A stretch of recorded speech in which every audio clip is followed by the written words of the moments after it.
Hello everyone, welcome to my vlog. BSK viewers, good day po sa inyong lahat. Ayan, dito po tayo, mag-update tayo sa Joyett's Farm. Yung mga ating alaga, hindi na natin na-update. Tingnan natin kung masigla pa rin sila. Ayan, katatapos lang natin sa trabaho, mga ka-BSK. Kunin natin yung Joyett's Farm. Tingnan natin yung mga alaga natin. Pakainin muna natin sa umaga. Yan, at para makita natin kung masigla silang lahat. At nung bandang hapon, nagkaroon ng parang kala mo ang lakas ng hangin, parang may ipo-ipo. Sobrang lakas ng hangin at may kasamang ulan. Ayun, nangahulog yung mga mangga. Yan, yung mga mangga nangahulog, mga ka-BSK. Ang dami nahulog. Tara, panoorin natin mga ka-BSK. Joyett's Farm update. Maraming salamat. Tara po.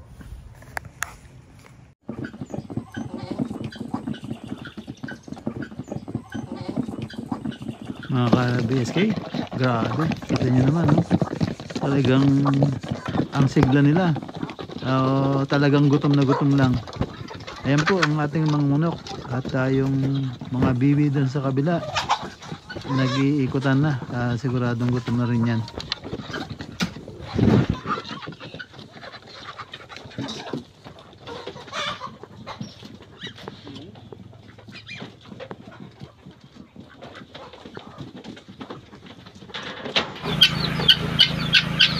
Ayan mga ka-BSK, yan naman yung bingala natin. Ayan, masigla pa rin sila. Diyan sila naka-pwesto sa pagitna ng kambing at ng manok para kung sakali maprotektahan nila yung ahas na pupunta dyan. Ayan, ang problema hindi na dyan dumadaan yung ahas, dumadaan na sa ilalim ng kambing. So ayan, may nakita silang ulupong cobra na gumagala. At ayan naman po yung ating mga bibi. Pinalipat ko na yung kainan nila doon sa malapit doon sa may mangga. Para kasi ando doon ang kanilang swimming pool para madali silang makalangoy at sip-sip ng tubig. Ayan naman ang ating mga kambing. Ayan si Anggalagobian. Ayan no. Hindi ko alam paano bumili ako ng mga planggana para kainan ng kambing. Ayan na si Anglo. Ang problema, hindi ko alam bakit wala yung mga planggana. Tapos ngayon diyan pinapakain sa nilatagan ng sako. Ayan, diyan binubuhos yung feeds. Sa umaga po kasi yun, pinabibigyan ko ng feeds na konti lang naman, parang isang dakot lang para lang hindi sila gutumin masyado. Tapos pagdating ng mga 12, ayun, susugan na sila. Kaya maya susugan na rin yan, mga bandang 12 o 1, gano'n.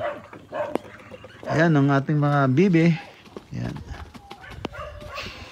At ito naman pabo, pagmasdan nyo kung anong mali dyan. Tagal ko na sinasabi. Isipin mo, pinapakain nila yung pabo sa maliit na parang platito. Yung barako, tinutuka yung mga iba. Hindi makakain yung iba. Kaya tumataba lang yung barako. So, ayun. Natin uli. Sasabihin natin uli. Tingnan natin kung anong gagawin. At ito naman, mabuti nagkaroon ng pusa na sinabi kong maglinis-linis. Ayan, mukhang nilinis nila yung sinabi kong tanggalin na yung balag. Pwede kayo magtanim dyan para sakali. Kamatis o anuman na pangangailangan nyo, pwede nyo kuhanin dyan. Hindi nakakaupo lang kayo. Ayan. Nililinis na rin. Tingnan natin. Ayan mga ka-BSK, yung update dito sa Joyett's Farm. Nakakatawa, no? Ayan, maya-maya siguro ipapastol na nila yung kambing. 346 minutes later. Ayan mga ka-BSK, nagdaan ng ilang minuto na, nakakain na sila. So ngayon makulimlim pa rin sa Joy's Farm, sa Bales. Yun, nilabas yung mga kambing para makakain ng damo doon sa bukid, yun sa bandang dulo doon. Ako na nag-video dahil hindi mabidyohan nung nila. Hindi ko alam kung bakit. Ayan, ako na nag-video at ginamit ko yung CCTV. Ayan, nilalabas na niya yung mga kambing para manginain doon sa bukid. Ayan, medyo oras na rin. Matagal na rin yung kumain sila ng pellets, konti lang naman yun. So ayan, medyo gutom na rin sila. So yun, ganun pa rin. Yung tali, sinabi ko nang ipalupot sa leg para hindi nila hatak-hatak o nakakapakan ng ibang kasama. Hanggang ngayon, ayan pa rin. A few moments later. Ayan po mga ka-BSK viewers. Andyan po, dyan nakasoga yung mga kambing natin. Lupa pa rin po natin yan. Ayan, hindi na natin tinamnan dahil puro tanim na lang, walang ani. Ayan, dyan sila nakasoga yung ating mga kambing. At mamayang hapon isisilong, mukhang dumidilim ng panahon.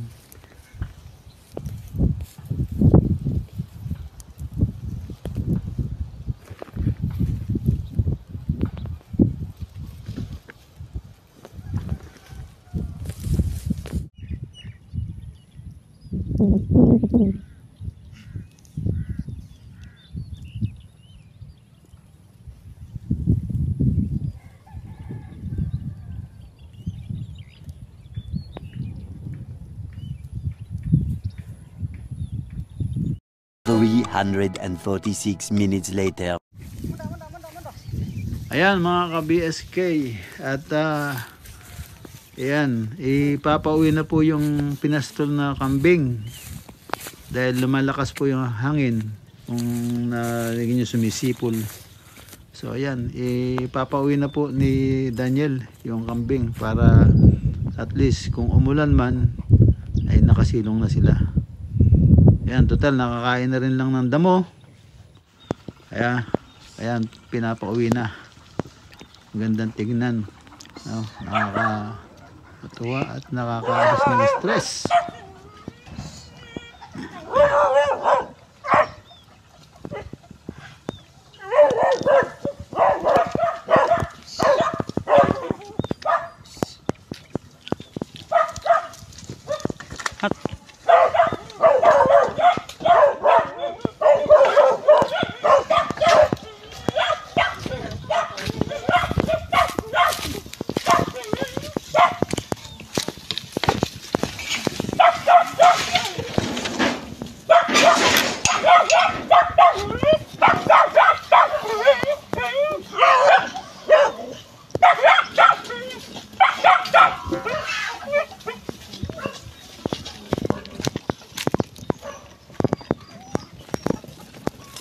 Ayan po mga ka-BSK, yun, nagmamadali silang umuwi. Ayan, at pasok na agad sila sa kanilang kwarto-kwarto. Ayan, katuwa naman. Ayan. Siya, alam niya wala siyang kwarto sakop niya lahat ng living room. A few moments later. Ayan mga ka-BSK, ayan ang sinasabi ko. Ayan, humangin na ng malakas at may kasamang ulan. Ayan, sobrang lakas. Kita nyo, nangahulog po yung bunga ng mangga. At yun, pinatakpan ko ng trapal yung ng kambing para hindi masyado pumasok yung hangin. At yung isang trapal pala nagamit na nila. So ayan, walang trapal yung kabila. Ayan, sobrang lakas ng hangin. Talagang ang dami nahulog yung mga na mga mangga, may hinog, hilaw, nangahulog talaga sa sobrang lakas ng hampas ng hangin. Kaya lang magaling yung aking caretaker, nakuha lahat ng mangga pero hindi kinuna ng video o hindi kinuna ng picture. Ganyan yung mga tumatao sa atin sa sa farm.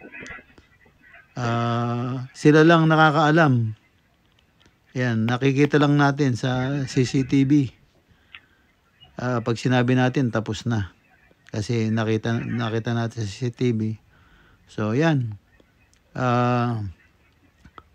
Ang dami nung mangga nangahulog lahat sa lakas ng ihip ng hangin. Talagang grabe. Umuugong talaga. Ayan mga ka-BSK, malakas pa rin yung hangin at may kasama pang ulan. Kaya yung mga alaga nating manok, bibi, pabo, bingala, di pa po sila kumakain. So hinihintay lang po nila Daniel na tumila yung lakas ng hangin at ang ulan. So papakainin po nila yan. Hindi po nila pakainin dahil matutulog pong gutom yan. So ayan, sabi ko nga mag-ready na ng pagkain kasi yung bibi naman gustong gusto niyan basa eh. So ayan, kailangan mapakain nila yan bago dumilim. Pero nakakatakot kasi sobrang lakas ng hangin, parang may ipo-ipo. So yan, gagawa sila ng paraan ngayon para kumain niya bago dumilim. Yung mga alaga para na hindi sila gutumin, magdamag yan, walang kain, so kailangan mapakain nila. Ayan, kung nakita nyo, yung ulan pa rin, patuloy pa rin. Yung hangin medyo tumitila na yung hangin. So any minute siguro baka tumila na rin yung ulan. Ayan, at para mapakain yung mga hayop. A few moments later. Ayan mga ka-BSK, at ayun, pinasok na ni Daniel yung mga manok at binibigyan niya na ng pagkain doon sa loob para hindi mabasa sila sa ulan. Ayan, pinapakain na nila kahit umuulan pa rin, kaya lang medyo tumila na ng konti.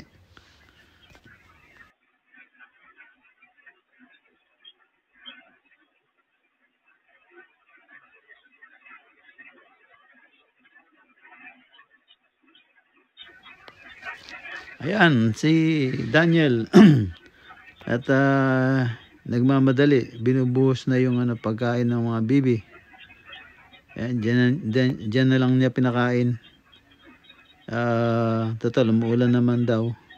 So, ayan, yung akin lens ng camera ng CCTV, nag-moist na siya, kaya ayan, medyo nagkaroon siya ng pag. Ayan, medyo lumabo na. Dahil nga sa lakas ng hangin sa kaulan, baka nabasa.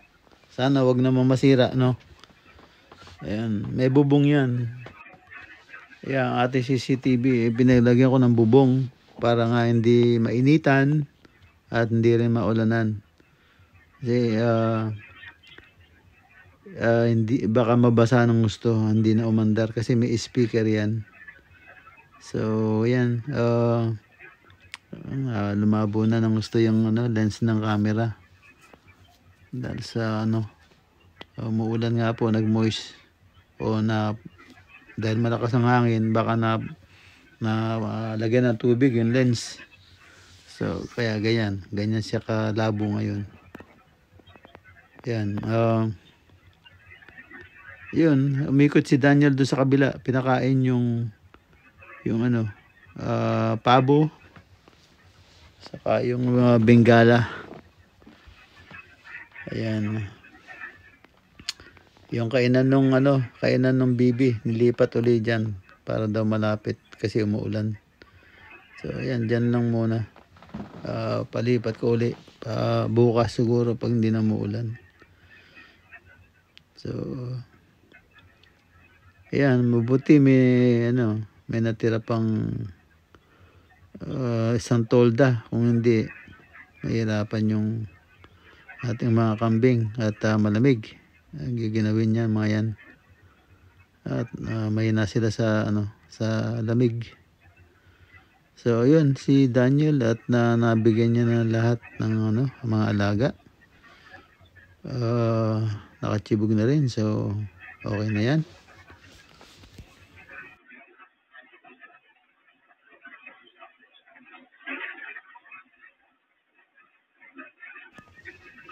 Ayan mga ka-BSK, kung mapapansin nyo, ayan nakita nyo yung halaman sa baba, yung avocado. Ay guyabano. Ayan ang lakas ng hangin pa rin.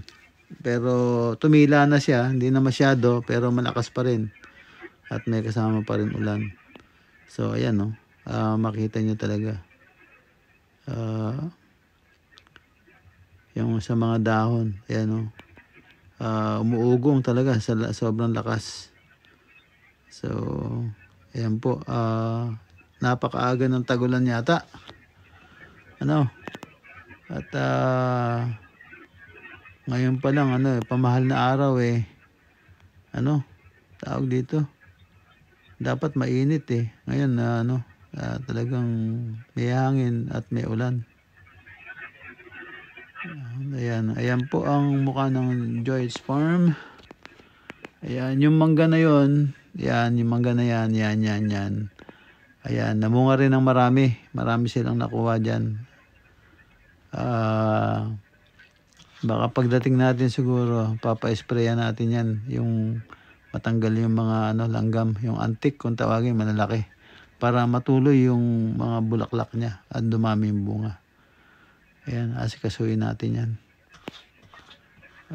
May pang spray naman dyan ayaw nilang gamitin. May di motor, bagong bago, hindi ginagamit. Hindi ko nga alam, baka nasira na dahil na-stock, hindi nagagamit.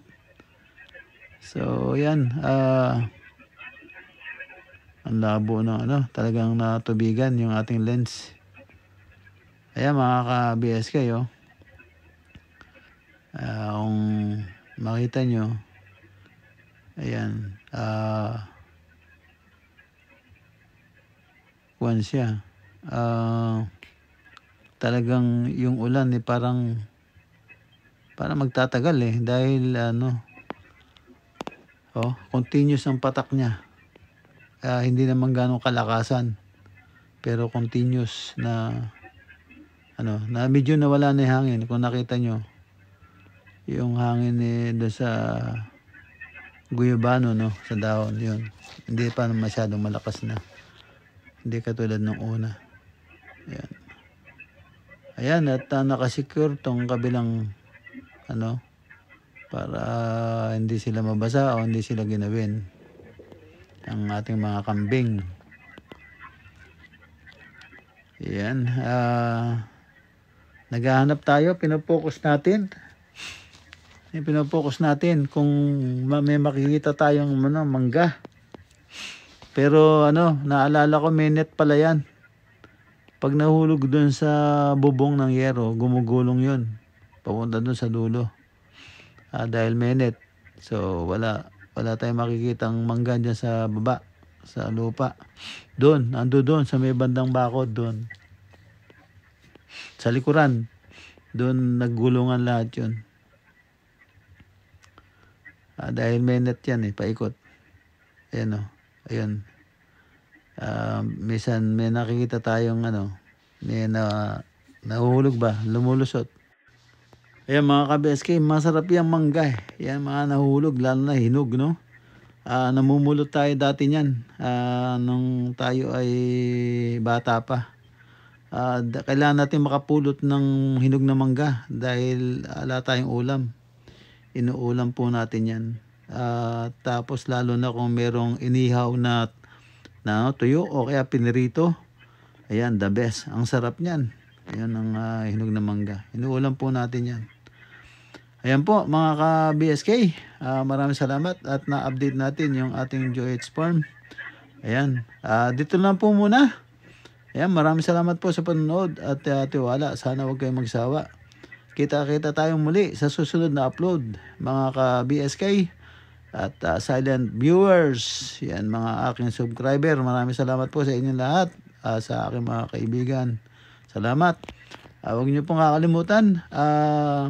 Sagip Kaagapay po. Charity. Ang aming FB page. Sulyap-sulyapan niyo po. At yung atang mga donation are welcome. At para makatulong naman po tayo. Share the blessing. Ika nga. For now, tiis-tiis lang muna. Kaya natin yan. Ayan. Hanggang makatulong tayo ng gusto sa ating mga kababayan. Ayan. Sagip Kaagapay Charity. Ayan. Kita po tayo. Maraming salamat po. Ingat-ingat kayo dyan. And God bless po. Bye-bye.